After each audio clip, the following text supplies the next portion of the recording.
Hello बच्चों, कैसे हैं आप सब। देखिए, हम लोग अपने 12th का पहला चैप्टर कंप्लीट कर चुके हैं। सारी विधियों के साथ वो संपन्न हुआ, आपको समझ भी आया। उसकी क्वेश्चन प्रैक्टिस अभी रह गई है। इंटेक्स क्वेश्चन हम उसके सॉल्व कर चुके हैं।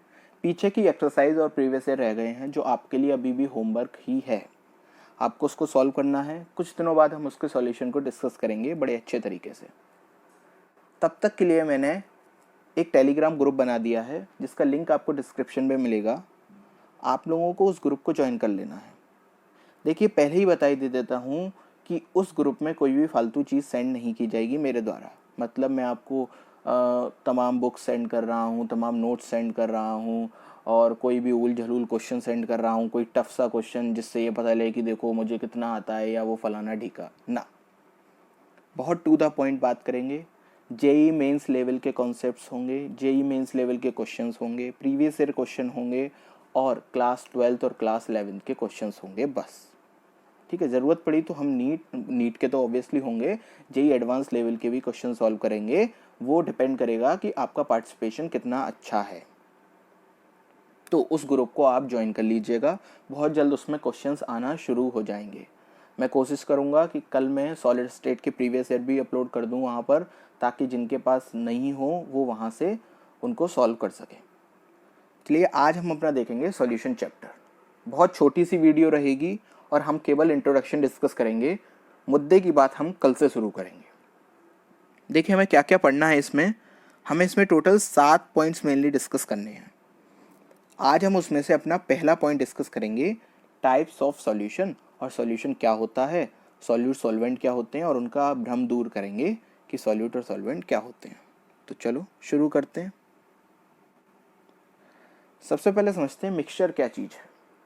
हम सब जानते हैं मिक्सचर का मतलब क्या है, दो या दो से ज़्यादा चीज़ों को मिला दो, है ना। मिक्सचर में क्या ये इंपॉर्टेंट है किस प्रपोर्शन में मिल रहे हैं, बिल्कुल नहीं। मिक्सचर है यार, कुछ भी कितना भी मिला दो, कोई दिक्कत नहीं है। तो कंपोजिशन मैटर नहीं करता मिक्सचर के लिए, बट वो हमारी रियल लाइफ में मैटर करेगा। फॉर एग्जाम्पल, जो आप टैप वाटर यूज़ करते हो, अगर उसमें फ्लोरीन की मात्रा 1 ppm तक है तो अच्छी बात है। बट अगर 1 ppm से ज़्यादा चली गई, 1.5 भी चली गई, तो वो आपके दांतों को सड़ा देगी। तो है तो वो मिक्सचर, ठीक है ना, क्योंकि कई सारे एलिमेंट्स उसमें हैं, और कितने भी प्रोपोर्शन में होंगे हमें नहीं मालूम, बट वो प्रोपोर्शन मैटर करता है। लेकिन वो मिक्सचर की डेफिनेशन के लिए नहीं करता, हमारी रियल लाइफ में कर सकता है। ठीक है, मिक्सचर की एक छोटी सी प्रॉपर्टी और, जो भी कंपोनेंट्स आपस में मिक्स होंगे वो एक दूसरे से रिएक्ट नहीं करने चाहिए। ठीक है, मतलब मेरा सपोज ए मिक्स हुआ बी के साथ, और उसने कुछ एक सॉल्यूशन बना लिया, मतलब एक मिक्सचर बना लिया दोनों के कॉम्बिनेशन का सी। अब कहीं ऐसा नहीं होना चाहिए कि ए और बी आपस में रिएक्ट कर गए और फिर कुछ सी बना, बिल्कुल नहीं। हाँ, ये बिल्कुल होगा कि ए और बी अपनी प्रॉपर्टीज को लॉस कर सकें शायद, ठीक है, और सी जो बना वो एक नई प्रॉपर्टीज के साथ मिले, वो देखेंगे। चलो आगे। अभी मुद्दे की बात क्या है कि मिक्सचर मेरे दो टाइप्स के होते हैं, पहला हेट्रोजीनियस और दूसरा होमोजीनियस मिक्सचर। मतलब क्या है, हेट्रोजीनियस मिक्सचर का मतलब है कि जिनमें प्रेजेंट होने वाले कंपोनेंट्स मैं अपनी नेकेड आई से नहीं देख सकता। मतलब मुझे विजिबल नहीं है कि उसमें कौन कौन से कंपोनेंट्स हैं। ठीक है, ये होता है मेरा कौन सा, होमोजीनियस मिक्सचर। होमोजीनियस मिक्सचर क्या हो गया, जिनमें प्रेजेंट होने वाले कंपोनेंट्स मैं अपनी नेकेड आई से डिफरेंशिएट नहीं कर सकता। और ऑब्वियसली जब मैं उसको नेकेड आई से डिफरेंशिएट नहीं कर पा रहा हूं, तो मैं उसको सेपरेट भी नहीं कर पाऊंगा। तो यही मेरे कौन से हो गए, होमोजीनियस मिक्सचर। एग्जाम्पल के लिए मैं क्या ले लेता हूँ, एग्जाम्पल के लिए सपोज मैंने पानी में चीनी घोल दी या पानी में नमक घोल दिया, और मैंने ग्लास में घोल कर सामने रख दिया आपके। अब मैं आपसे पूछ रहा हूँ, बताओ ये सॉल्टी वाटर है या फिर फ्रेश वाटर है। तो आपको क्या करना पड़ेगा कि लेट मी टेस्ट। मैं ऐसे कैसे बता दूं, मुझे दिख तो रहा नहीं है। तो वो एक टाइप का कैसा मिक्सचर है, होमोजीनियस मिक्सचर है। ठीक है, नेक्स्ट मैं बात करता हूँ हेट्रोजीनियस मिक्सचर की। तो जस्ट उसका उल्टा, मतलब जिसमें प्रेजेंट होने वाले कंपोनेंट्स को मैं अपनी नेकेड आई से देख सकता हूँ, है ना। दूसरी चीज, जिनको मैं सेपरेट भी कर सकूं, मतलब मुझे क्लियरली दिखें, 2 लेयर दिख जाएं। जैसे फॉर एग्जांपल पानी में मिट्टी डाल दो तो क्या होगा, मिट्टी ग्राउंड पर सेटअप हो जाएगी, तो मुझे दिखेगा। अगर मैंने ग्लास में रख दिया, कांच के ग्लास में मिट्टी का पानी, और मैंने किसी से पूछा ये फ्रेश वाटर है या फिर सैंडी वाटर है, तो वो बता देगा भाई सैंडी वाटर है, नीचे तले पर मुझे उसकी बालू दिखी हुई जमीन दिख रही है। तो ये क्या हो गया, हेटेरोजीनियस मिक्सचर। इसको मैं सेपरेट भी कर सकता हूँ, उस पानी में हाथ डालो और नीचे से बालू उठा लो, ठीक है। बहुत अच्छे से सेपरेट नहीं होगी बट कुछ तो सेपरेट किया। लेकिन NaCl अगर घुला हुआ और पानी में हाथ डालो तो ऐसा थोड़ी है कि नमक के डिले आ जाएंगे हाथ में, बिल्कुल नहीं। तो ये क्या हो गया, होमोजीनियस मिक्सचर और हेटेरोजीनियस मिक्सचर। अब हम अपनी मेन चर्चा करते हैं, जो हमारे चैप्टर का नाम है वो क्या है, सॉल्यूशन। तो इस मिक्सचर का जो होमोजीनियस वाला पार्ट है ना, उसी को हम क्या बोलते हैं, सॉल्यूशन। बट कुछ लिमिटेशंस हैं। क्या, तो सॉल्यूशन की डेफिनेशन पहले समझो। द होमोजीनियस मिक्सचर ऑफ 2 और मोर केमिकली नॉन रिएक्टिंग सब्सटेंस। इस बात को point to be noted, chemically non reacting substance whose composition can be varied within certain limits। इसका मतलब क्या है, सॉल्यूशन क्या होगा, 2 या 2 से ज्यादा का मिक्सचर। कौन सा mixture, homogeneous types of mixture, ठीक है। होमोजीनियस टाइप्स ऑफ मिक्सचर होगा जो कि जिनमें प्रेजेंट होने वाले कंपोनेंट्स जो हैं वो आपस में नॉन रिएक्टिंग होंगे। ऑब्वियसली मैंने मिक्सचर में भी ये वाली बात देखी थी, बट सॉल्यूशन के लिए भी ये वाली बात वैलिड है, ठीक है। वो आपस में रिएक्ट नहीं करने चाहिए, ठीक है। दूसरी बात क्या है, उनकी कंसंट्रेशंस मैं एक सर्टेन अमाउंट्स तक ही वेरी कर सकता हूं, ठीक है। ऐसा नहीं है कि पहली बार जो मैंने सॉल्यूशन बनाया उसमें मैंने 1 बोरा चीनी डाली थी, तो अब मैं नेक्स्ट सॉल्यूशन जो बना रहा हूं उसमें मैं 3 बोरा चीनी डाल दूं, नहीं। 1 बोरे से थोड़ा ज्यादा कर लो, थोड़ा कम कर लो, थोड़ा सा डिफरेंस चलेगा। नेक्स्ट बात क्या है सॉल्यूशन के बारे में, कि अगर सॉल्यूशन सपोज मेरा A और B कंपोनेंट से मिलकर बन रहा है और इससे बन गया सपोज C+D, कुछ भी, ठीक है। तो क्या होगा, A+B ने मिक्स किया, C बना। A की प्रॉपर्टी सपोज कुछ थी, B की प्रॉपर्टी सपोज कुछ थी, तो C जो बना उसकी प्रॉपर्टीज A और B से बिल्कुल डिफरेंट होंगी।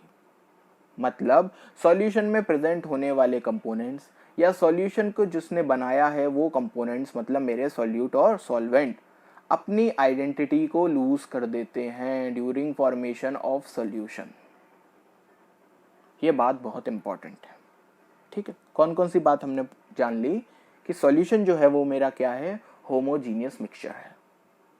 दूसरी बात मैंने क्या देखी, कि ये जो कंपोनेंट से बनेगा वो आपस में नॉन रिएक्टिंग होने चाहिए। तीसरी बात मैंने क्या देखी, कंसंट्रेशन ज़्यादा वेरी नहीं करनी चाहिए।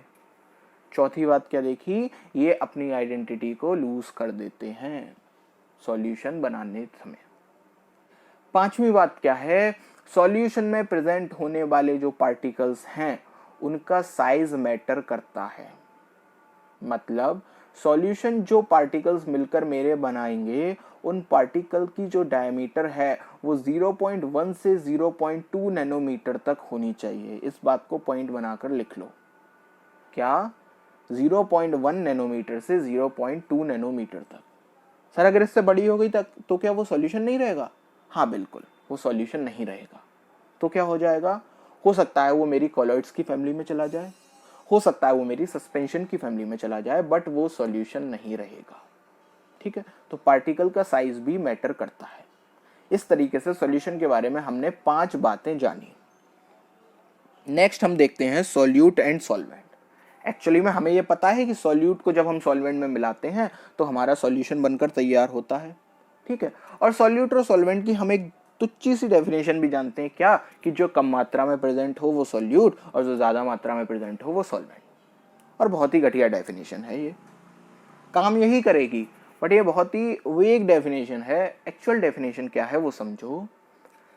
जिस फेज में मेरा सॉल्यूशन एग्जिस्ट कर रहा है, सॉल्वेंट मेरा वही फेज वाला होगा। मतलब मैंने पानी में नमक घोला, ठीक है, तो तो जो मेरे पास फाइनल सॉल्यूशन बनकर आया उसका फेज क्या था, लिक्विड। ठीक है, तो अब देखो जो मैंने चीजें मिक्स की हैं उसमें क्या कोई चीज लिक्विड थी, हाँ पानी मेरा लिक्विड था जिसमें मैंने नमक डाला था, दैट्स वाई पानी इज कॉल्ड सॉल्वेंट, और नमक क्या हो गया, सॉल्यूट। ठीक है, चलो बहुत अच्छी बात है। अच्छा अब एक बात सोचो कि अगर बाई चांस मेरे दोनों ही चीजें लिक्विड हुई तो, जैसे मैंने पानी में अल्कोहल डाला, ठीक है, क्या बन गया, शराब। ठीक है, तो क्या हुआ, मेरा जो शराब बनी वो भी क्या है, लिक्विड, पानी भी क्या है, लिक्विड, और अल्कोहल भी क्या है, लिक्विड। अब क्या करूं, तो अब वो वाला रूल वैलिड होगा, क्या कि जो ज्यादा मात्रा में है उसको क्या बोलूंगा, सॉल्वेंट, और जो कम मात्रा में है उसको क्या बोलूंगा, सॉल्यूट। ठीक है, जो ज्यादा बड़ा शराबी होगा उसके लिए अल्कोहल क्या हो जाएगा, सॉल्वेंट। ठीक है, और जो कम होगा उसके लिए वाटर क्या हो जाएगा, सॉल्वेंट। तो ठीक है, चलो, तो ये थी मेरी सॉल्यूट और सॉल्वेंट की बातें। ठीक है, ये वाली बात आपको पता होनी चाहिए, दोनों ही रूल्स वैलिड हैं, बट एक्चुअल डेफिनेशन क्या है, जिस फेज में मेरा सॉल्यूशन एग्जिस्ट कर रहा है अगर वही फेज मेरा किसी भी कंपोनेंट का है तो मैं उसको क्या बोलूंगा, सॉल्वेंट। चलो आगे बढ़ते हैं, अब बात करते हैं टाइप्स ऑफ सॉल्यूशन की। सबसे पहले तो मेरा सॉल्यूशन जो होते हैं वो बाइनरी सॉल्यूशन भी कहलाते हैं, टर्नरी सॉल्यूशन भी कहलाते हैं। मतलब क्या है, जब दो कंपोनेंट मिक्स कर रहे हैं तो बाइनरी, बाइनरी मतलब दो। ठीक है, तो एक सॉल्यूट हो गया, एक सॉल्वेंट हो गया, बहुत अच्छी बात है। टर्नरी सॉल्यूशन का मतलब क्या है, जब तीन कंपोनेंट मिक्स कर रहे हो सकता है दो सॉल्यूट हो एक सॉल्वेंट हो सकता है दो सॉल्वेंट हो एक सॉल्यूट हो। जैसे कि example, ethanol plus water plus acetic acid का कॉम्बिनेशन, ये कैसा सॉल्यूशन कहलाएगा, टर्नरी सॉल्यूशन कहलाएगा। ठीक है, बहुत सिंपल सी चर्चा थी। अब जनरली जब हम सॉल्यूट और सॉल्वेंट की बात करते हैं तो हमारे दिमाग में सॉलिड और लिक्विड आता है कि एक सॉलिड को एक लिक्विड में मिलाएंगे और एक सॉल्यूशन तैयार हो जाएगा। नहीं भैया, ऐसा नहीं होता। सॉल्यूशन मेरे टोटल 9 टाइप्स के होते हैं। कैसे, गैसियस सॉल्यूशन भी होते हैं, लिक्विड सॉल्यूशन भी होते हैं, और सॉलिड सॉल्यूशन भी होते हैं। तो इस तरीके से मेरे 9 टाइप के सॉल्यूशन हैं जो कि आपको स्क्रीन पर दिख रहे हैं। ये 9 की 9 आपको याद होनी चाहिए, सबके एक एक एग्जाम्पल लिखे हुए हैं, आपको वो एक एग्जाम्पल भी याद होना चाहिए। देखो कैसे, जैसे सपोज गैसियस सॉल्यूशन में क्या होगा, गैस मेरी सॉल्यूट हो सकती है और गैस ही मेरा सॉल्वेंट होगा। ठीक है, अब मैं क्या कह रहा हूँ, गैसियस सॉल्यूशन मतलब सॉल्यूशन का फेस कैसा है, गैस है ना। अब मैं ये बात नहीं कर रहा हूँ कि कौन ज्यादा है कौन कम है। देखो यहाँ से आपको डेफिनेशन अच्छी तरह चमकेगी। मैंने क्या बोला, गैसियस सॉल्यूशन मतलब मेरे सॉल्यूशन का फेस कैसा है, गैस। ठीक है, तो जब गैसियस सॉल्यूशन है तो उसमें प्रेजेंट होने वाला सॉल्वेंट भी कैसा होगा, गैस। तो इसलिए मेरी तीनों जगह क्या लिखा हुआ है, गैस। लिक्विड सॉल्यूशन है तो सॉल्वेंट कैसा है, लिक्विड। सॉलिड सॉल्यूशन है तो सॉलिड कैसा है, सॉलिड। चलो, लेकिन मैं उसमें मिला तो कुछ भी सकता हूँ, तो ठीक है, मैंने गैस में गैस मिलाई और एक गैसियस सॉल्यूशन तैयार हो गया, जिसका एग्जांपल है ऑक्सीजन और नाइट्रोजन का मिक्सचर। मैंने लिक्विड में गैस मिलाई तो इसका मतलब क्या है, क्लोरोफॉर्म को जब मैं मिक्स करता हूँ किसके साथ, नाइट्रोजन गैस के साथ। एक एक एग्जांपल है, आपको याद करने हैं। सॉलिड को गैस में मिला दिया, यानी कि मतलब कपूर को मैंने नाइट्रोजन गैस में मिला दिया, कैम्फर मतलब कपूर। चलो, लिक्विड सॉल्यूशन का मतलब क्या है, गैस को मैंने लिक्विड में मिला दिया, जैसे कि मैंने ऑक्सीजन को मैं क्या करता हूँ, वाटर में डिजोल्व कर देता हूँ ना। ऑक्सीजन डिजोल्व होती है ना वाटर में, तभी तो मेरे जो वाटर एनिमल्स होते हैं वो क्या ले पाते हैं, सांस ले पाते हैं। किसकी वजह से, डिजोल्व ऑक्सीजन की वजह से, है ना। हम लोग नहीं ले पाते। चलो नेक्स्ट देखो, लिक्विड लिक्विड को, इथेनॉल डिजोल्व्ड इन वाटर अभी देखा था। अगला क्या है, सॉलिड को लिक्विड में मिला दिया, जैसे कि ग्लूकोज डिजोल्व्ड इन वाटर। ठीक है, हम मिलाते हैं, अभी तो गर्मियाँ भी चल रही हैं, ग्लूकोन डी पीते हैं हम। चलो नेक्स्ट क्या है, गैस को मैंने सॉलिड में मिला दिया, ये बहुत इंपॉर्टेंट है। इसका एग्जांपल क्या है, solution of hydrogen in palladium. आगे चल के हम आपने शायद 11th में देखा भी होगा या नहीं भी देखा हो, पता नहीं है। हाइड्रोकार्बन में देखा होगा, बिल्कुल देखा होगा। हाइड्रोकार्बन चैप्टर में आपने एक रिएक्शन पढ़ी होगी, कौन सी, हाइड्रोजनेशन रिएक्शन, जिसमें मैं एल्कीन की रिएक्शन हाइड्रोजन से कराता हूँ किसी कैटलिस्ट की प्रेजेंस में। वो कैटलिस्ट निकल भी हो सकता है, प्लेटिनम भी और पैलेडियम भी। ठीक, और वहां से क्या होता है, एल्केन बन जाता है, कैटालिटिक हाइड्रोजनेशन बोलते हैं उसको। तो उसमें मैं क्या यूज करता हूँ, वही तो यही वाली चीज तो करता हूँ, सॉल्यूशन बनाता हूँ किसका, हाइड्रोजन का पैलेडियम में। अब मैंने पैलेडियम ही क्यों यूज किया, कुछ और क्यों नहीं किया, क्योंकि पैलेडियम की जो एब्जॉर्बिंग पावर होती है वो बहुत ही अच्छी होती है। ये अपने वॉल्यूम से 1000 गुना ये रफली है, बट एग्जैक्टली शायद 956 ऐसा कुछ है, या 950 मान लो, 950 गुना हाइड्रोजन को अपने सरफेस पर एब्जॉर्ब करा सकता है। तो that's why we use palladium. ठीक है, तो ये बहुत इंपॉर्टेंट है गैस सॉलिड टाइप का। लिक्विड सॉलिड टाइप का भी हो सकता है, कौन सा? Amalgam of mercury. Mercury room temperature पर कैसी होती है? लिक्विड फॉर्म में होती है, काफ़ी विस्कस होती है, उसको मैंने सोडियम से मिक्स कर दिया। सॉलिड सॉलिड का क्या है? कॉपर डिजॉल्व्ड इन गोल्ड, है ना, या फिर मेरा ब्रास भी हो सकता है ना, तांबा, सब कुछ हो सकता है। तो ये सारे मेरे एग्जाम्पल किसके थे? डिफरेंट डिफरेंट टाइप्स के सॉल्यूशंस के। ठीक है, इनके सारे एग्जाम्पल्स आपको याद होने चाहिए। और अब बात करते हैं अगली types of liquid liquid solution. ये सारा मैं बेस बना रहा हूँ। अब आगे चल के मैं क्या करूँगा, एक केस लूँगा जिसमें मैं लिक्विड लिक्विड सॉल्यूशन की बात करूँगा, पार्शियली मिसिबल सॉल्यूशन की बात करूँगा, तो तब मुझे बताना ना पड़े कि पार्शियली मिसिबल सॉल्यूशन क्या होता है, तब हम सीधे अपने उसी चर्चा में घुस जाएंगे। ठीक है ना, तो जैसे कि मैं हर बार बेस बनाकर चलता हूँ पहले, तो वही जो आगे आने वाले चैप्टर्स में यूज़ होंगी चीज़ें, उनको यहीं समझ लेते हैं, बाद में परेशानी क्यों उठानी है। तो चलो देखते हैं कि types of liquid liquid solutions कैसे होते हैं। 3 टाइप्स के होते हैं, completely miscible liquids, completely immiscible liquids और पार्शियली मिसिबल लिक्विड्स। इनका मतलब क्या है? मिसिबल का मतलब होता है जो आपस में मिक्स हो जाए कंप्लीटली। तो कंप्लीटली मिसिबल लिक्विड्स का मतलब क्या है? जो आपस में डिजॉल्व हो सके एक दूसरे में। तो वो कब होंगे? सॉल्यूबल हो सके एक दूसरे में। वो कब होंगे? जब मेरा सॉल्यूट और सॉल्वेंट दोनों ही कैसे होंगे? लाइक, है ना। मैंने आपको हाइड्रोजन बॉन्डिंग में सॉल्युबिलिटी का केस पढ़ाया था, उसमें मैंने आपको क्या बताया था? लाइक डिजॉल्व्स लाइक, मतलब पोलर पोलर में घुलेगा, नॉन पोलर नॉन पोलर में। तो ऐसा ही होगा, अगर दोनों लिक्विड मेरे पोलर हैं तो वो आपस में मिक्स हो जाएंगे। ठीक है, और अगर दोनों लिक्विड्स मेरे नॉन पोलर हैं तो भी वो आपस में मिक्स हो जाएंगे। क्यों हो रहे हैं? पोलर पोलर में मेरी हाइड्रोजन बॉन्डिंग हो रही होगी और नॉन पोलर्स में मेरे वन डेर वाल्स इंटरेक्शंस हो रहे होंगे, उनकी वजह से क्या हो रहा है? वो दोनों आपस में मिक्स हो जा रहे हैं। ठीक है, वहां पर मैंने केस भी बताया था क्यों होते हैं, क्योंकि सॉल्यूट सॉल्यूट के इंटरेक्शन टूटेंगे, सॉल्वेंट सॉल्वेंट के टूटेंगे और सॉल्यूशन के मिलेंगे आपस में। चलो, तो कंप्लीटली मिसिबल का एग्जांपल देख लेते हैं। क्या होगा इनका एग्जांपल? बेंजीन और हेक्सेन। ठीक है ना, दोनों ही कैसे हैं? Purely non polar. ठीक है ना, तो दोनों आपस में मिक्स हो जाएंगे। दूसरा क्या है? वाटर और एथाइल अल्कोहल। अल्कोहल भी कैसा है? पोलर। वाटर भी कैसा है? महापोलर, है ना। तो दोनों ही पोलर हैं, तो दोनों के बीच में इंटरेक्शंस अच्छे होंगे और दोनों ही क्या हो जाएंगे? कंप्लीटली मिसिबल होंगे। नेक्स्ट देखते हैं कंप्लीटली इमिसिबल, मतलब लाइक अनडिजॉल्व अनलाइक, है ना, ऐसा समझ सकते हैं। मतलब पोलर नॉन पोलर में नहीं घुलेगा, नॉन पोलर पोलर में नहीं घुलेगा, तो वो कैसे होंगे? कंप्लीटली इमिसिबल, मतलब वो आपस में मिक्स बिल्कुल भी नहीं होंगे। जैसे कि पानी और तेल, है ना, जब क्या करते हो, जिसकी डेंसिटी ज़्यादा वो नीचे चला जाता है, जिसकी डेंसिटी कम वो ऊपर आ जाता है, पानी की बूंदें ऊपर तैरने लगती हैं, है ना। क्यों? क्योंकि दोनों की डेंसिटी कम है ना। और भी कई सारे फैक्टर्स हैं, लेकिन एग्जैक्टली क्या है? वो कंप्लीटली इमिसिबल लिक्विड्स हैं। चलो, और भी कई सारे एग्जांपल हैं, जैसे बेंजीन एंड वाटर। अभी मैंने देखा ना, बेंजीन कैसा है? Purely non polar. वाटर कैसा है? Purely polar. तो दोनों आपस में मिक्स बिल्कुल नहीं होंगे। ठीक है, और क्या है? Cyclohexane and water. साइक्लोहेक्सेन भी कैसा है? Completely non polar. चलो, और सेपरेट लेयर बन जाती हैं उनकी, जैसे कि मेरे तेल और वाटर की बनती है। बहुत अच्छी बात है। चलिए नेक्स्ट क्या है? Partially miscible liquids. Partially miscible liquids का मतलब क्या है? थोड़े थोड़े मिक्स हो जाएंगे। ठीक है, मतलब मेरे जो आप सब्सटेंस मिक्स कर रहे हैं आपस में, वो मतलब बहुत ज़्यादा पोलर भी नहीं है और बहुत ज़्यादा नॉन पोलर भी नहीं है। मतलब हर किसी में थोड़ी सी पोलरिटी है और थोड़ी सी नॉन पोलरिटी भी है। तो वो थोड़ा थोड़ा दोनों के कैरेक्टर दिखा रहे हैं। अब चूंकि दोनों के कैरेक्टर दिखा रहे हैं, तो मैं ऐसा नहीं कह सकता कि वो कंप्लीटली मिक्स हो जाएंगे। मैं ऐसा भी नहीं कह सकता वो कंप्लीटली इमिसिबल रहेंगे। तो क्या होगा? पार्शियली मिसिबल रहेंगे, थोड़े थोड़े घुलेंगे।